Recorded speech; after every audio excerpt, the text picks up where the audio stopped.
na pag doon tayo, diba? Ano Buti ito, na lang dito.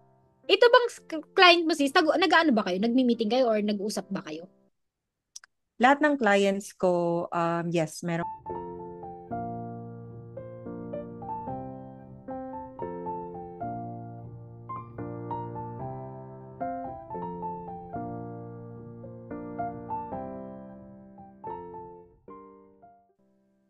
Lahat ng clients ko, yes, meron kaming weekly meeting. Oh. Yung UK lang is meron kaming Monday and end of the week.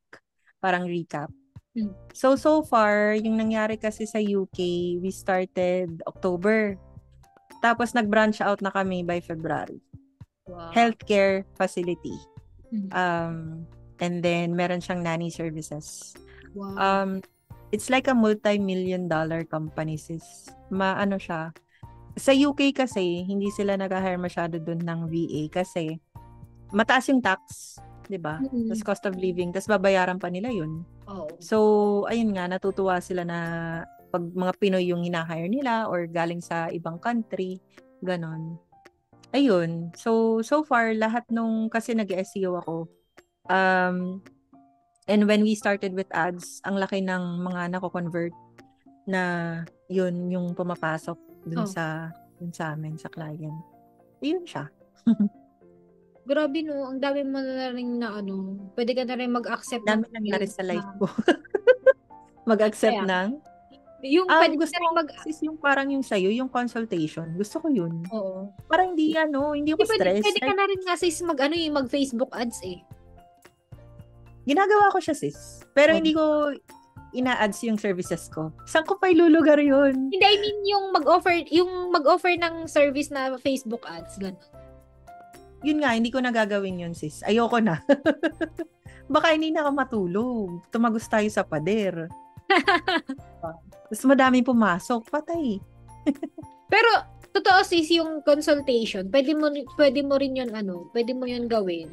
Lalo na yung Mm-mm. ano, dati kasi meron yung parang meron kang website tapos doon sila magsi-set ng schedule ganun. Parang sila yung Calendly. book ng Mm-mm. schedule. Booking. Mm-mm. Itong client, Yes. And yung sa akin nag-stop kasi na din parang ako. ano, isang client ko lang to na laging pag tumatawag siya sa akin, minsan kahit puro namang ka-anuhan yung pinag-uusapan natin. After namin mag-usap, magugulat na lang ako, may dumadating na ano, na pera sa Y. Sabi ko sa kanya, oh, sabi Mm-mm. ko, bakit mo na naman ako sinenda ng ano, hindi pa naman tayo nag-i-start. Sabi ko gano'n. Oo. Mm-mm. Sabi niya, para daw sa ano, sa oras ko yun. Kasi minsan, Mm-mm. sinasama niya ako sa paglo-laundry, sis. Ah. Mm. Chikahan while ano. Okay Oo. din. Pero maganda yon na binabayaran talaga services mo. Mm. Kasi, unang-una, baka masanay sila masyado. Tapos minsan may hirap na yung, hindi mo Bagay, namamalayan. totoo. Oo.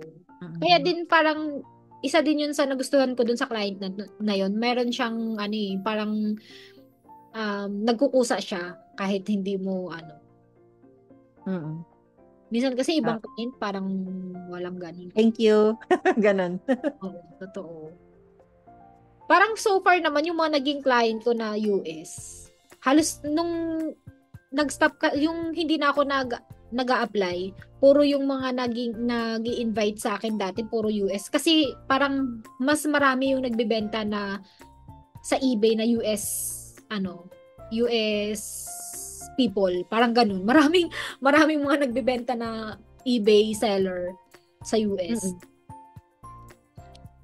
Meron nag-invite sa akin sa Upwork, Canadian company naman. Kaya Mm-mm. gusto niya full-time. Kaya sabi ko, hindi pwede. Parang hindi ko na kayang mag-handle ng another full-time kasi yung client ko full-time. Kahit sabihin mong flexible yung ano, parang hindi ko na kayang Oo. mag-accept ng ano.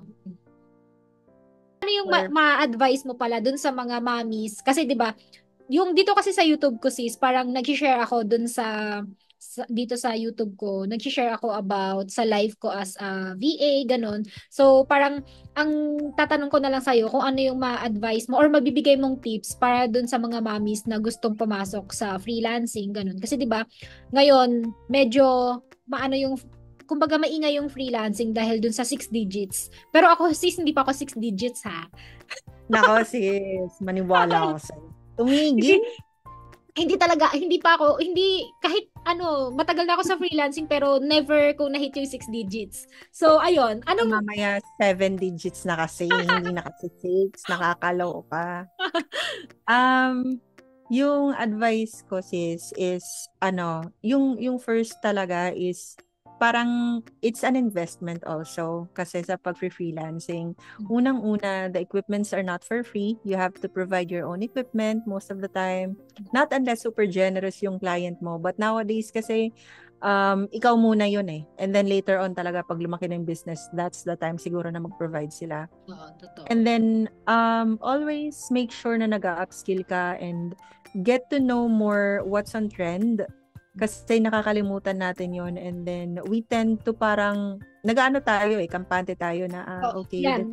Yan yung naging problema ko sis, na parang naging stagnant yung knowledge ko. Parang naiwan ako dun sa na yun eh, sa ganong sistema na, okay na ako dito. Parang, hindi ko na kailangan mag-upskill kasi parang kinakaya pa naman ng sinasahod ko yung expenses namin. So, parang, para saan pa? Parang naging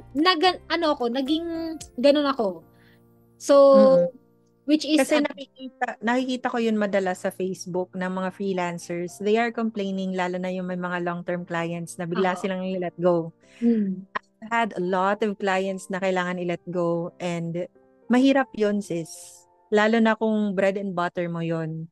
So, yun yung isang advice ko na never settle for just one client alone. You need to have backup. And always make sure na, you always provide yung best mo dun sa client. But at the same time, you also have to make time for yourself.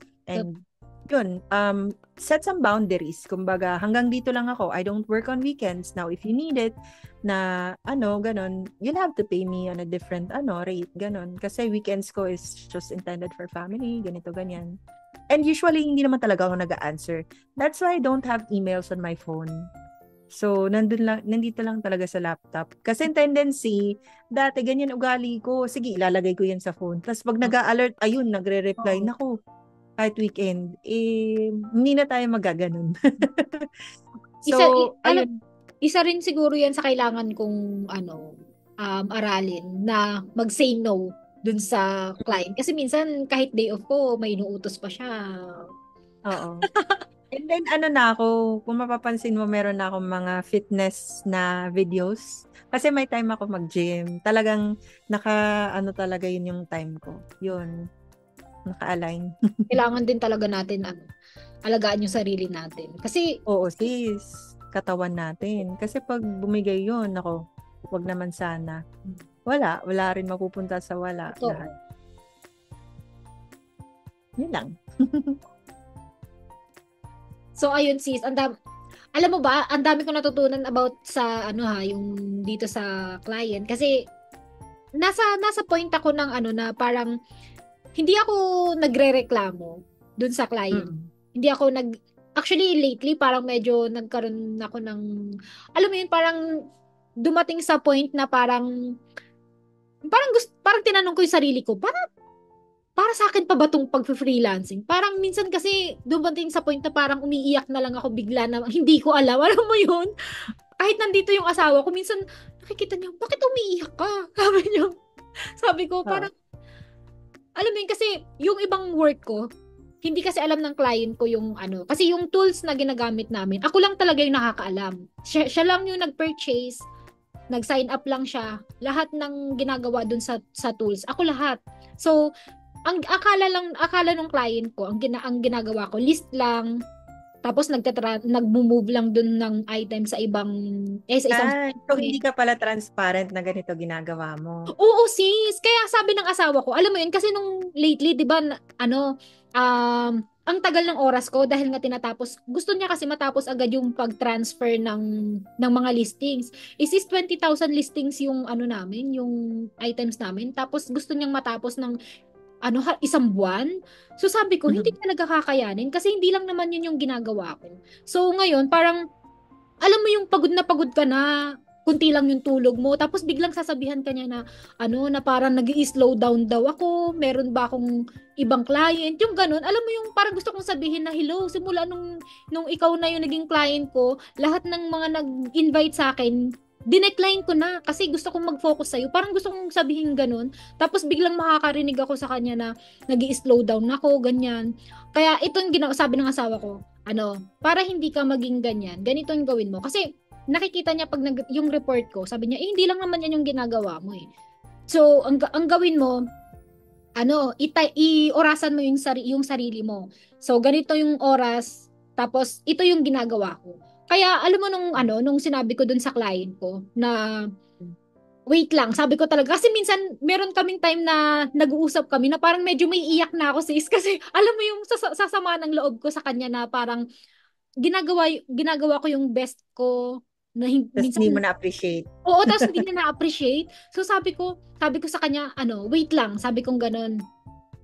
Sabi ko, ibibigay ko sa iyo yung list, sabi ko, ng ginagawa ko. Kasi hindi lang ito yung ginagawa ko eh. Hindi mo naiintindihan dahil hindi nga siya yung gumagawa. Hindi yung binigay ko yun, ayun, siguro natauhan siya na, okay. Lahat pala siya talaga yung gumagawa. Alam mo, ang ginagawa lang nila, mag-ship ng item, mamimili, ganun. Oo, ganun Yung lang. lahat, yung yung Ikaw yon. Oo, ako na lahat yun. Ako yung nagli-list, lahat. Ako, mini-make sure ko na lahat ng na-sold sa item, sa na to, sa store Pati na to. ba customer support sa'yo yun? Hindi, wala. Yung mga return sa'yo? Minsan, may mga sinasagutan ako, pero hindi ako nagko-customer support. Kasi hindi ko na kaya, kaya, hindi ko na kaya mag-customer support. So, sabi ko sa kanya, minsan, pag may mga question, binibigay ko sa kanila na, may nagtanong na ganito. At saka, mas madalas na, yung tanong, sila yung makakasagot. Kaya, yun, hindi ko na yung ginagawa. Pero yung most of the task talaga, ako yung gumagawa. Kaya sabi ko sa kanya, ito yung ginagawa ko. Tapos, yun, parang, siguro mali ko din yun. Sabi ng asawa ko, pagkakamali mo yan dahil hindi mo sinabi sa kanya. Ang alam niya kasi ito lang yung ginagawa mo. Kaya meron siyang ganung na parang nag-slow down ka kasi ang alam niya ito lang yung ginagawa mo. Hindi mo sinasabi sa kanya yung mga ibang task mo na hindi niya alam. Kaya yun, binigay ko sa kanya lahat ng ng ginagawa ko. So, wala, hindi, yun. Saka kami ngayon parang medyo na na ako na okay. Kaya may client ako na may end of day report. Yung mga nasa US, ganun. May end of day yun, report. ganun na nga yung ginagawa ko sa kanya. Pero ang ginagawa ko kasi, parang, sabi kasi ng asawa ko, kahit sabihin mong 15 minutes mo lang yan ginawa, isama mo yan doon sa sa report mo. Kasi ginawa mo pa rin. Oo, Kahit kasi nga ginawa mo yun. tinignan mo lang. Mm-mm. Oo, kasi yun. Sabi nga niya, minsan nag-uusap kami ng client ko. Minsan mag-uusap kami sabihin niya 10 minutes lang pero abutin kami ng mga 30, 40 minutes. Sabi niya, ilagay mo din yun. Yan yung maganda sis sa project management tool. Makikita niya lahat ng ginagawa mo. Yung oras, nandun yun. Kasi pwedeng i-connect mo sa timer eh. Oo. And also, suggestion ko, i-automate mo lahat ng things. Huwag mo nang gawing manual. Yung dati kong client na nung bago lang naging project-based din, nasa saan ba siya nun? Sa US din. Nasa siya, meron silang warehouse, nag-open na sila ng bago ngayon. Ino-automate namin lahat. Like ganyan yung listing. Hindi ko kasi alam paano yun gawin. Kaya Yung ang nagturo lang din sa amin is AI. AI talaga lahat. Tapos minsan pati halos yung customer support AI na din. So, ang ginagawa ko na lang, chine-check ko kasi baka mamaya mali na yung sinasabi ng AI. Yun lang. Yun lang talaga. As in, madali na yung life ko. Ganon. Kasi kung manual mo sis, oo, manual talaga lahat yung sa amin. Meron kaming tools pero ako pa rin yung gumagawa. Kaya yun yung mahirap. Oo. Mo siya automate. Tignan mo, 50% giginhawa buhay mo. Yeah. Sabi ko nga sa kanya, parang dati kasi parang sabi niya, after ilang years, parang kunti na lang yung gagawin natin. Kasi parang ang ano namin, ang unang target talaga namin parang 10,000 listings. Nung na-hit Mm. namin yung 10,000, so parang 15,000. Nung na-hit namin yung 15,000, 20,000. So sabi niya parang magiging less na yung work natin kasi parang kung ilan yung ma-sold na items, yun na lang yung ililist natin every day, parang ganun, monitor na lang. Pero lately, parang hindi naman ganun nangyayari. Parami ng Mm. parami yung ginagawa ko. Kaya, ayun. Ano ka din sa kanya, mag-suggest ka na ganun nga, i-automate nyo. Kung hindi mo siya kayang gawin, siguro mag-hire kayo ng expert. One time, big time lang naman yun. Tapos after nun, good to go. Ganun. Like, siguro mga 1 month niya set up. Tapos. That's it. Sasuggest ko nga sa kanya. Kasi parang ako yung nahihirapan eh. Kasi di ba parang business partner kami. Oo. As partner, i-suggest mo sa kanya. Kaya minsan sabi ko parang hindi na nagiging ganun. Ang haba na ng ang daming, parang ang haba ng oras na ginugugol ko doon. Oo. So ayun sis, thank you so much sa sa mga thank you so much dun sa mga advices at saka sa mga tips mo. And ayun. Sana magkaroon ko ulit ng time para makipagtsikahan. Oo naman. Oo naman. Ang dami kong natutunan ngayon na parang sa yung simula nung last na pag-uusap natin sa sa TikTok. Ang dami kong realize. Ang dami ko na realize. Oh, gano'n naman talaga. May awakening. Tignan mo pa out of time na naman tayo. Sorry, ang daldal ko. Sige, sis. Ang haba na ng oras na kinain ko sa'yo. So, ayun, magbabay ka muna magbabay, akala mo naman, daming Ganon. O sige, thank you sa lahat ng mga, nakinig. Sabihin mo, please like and subscribe. Charis!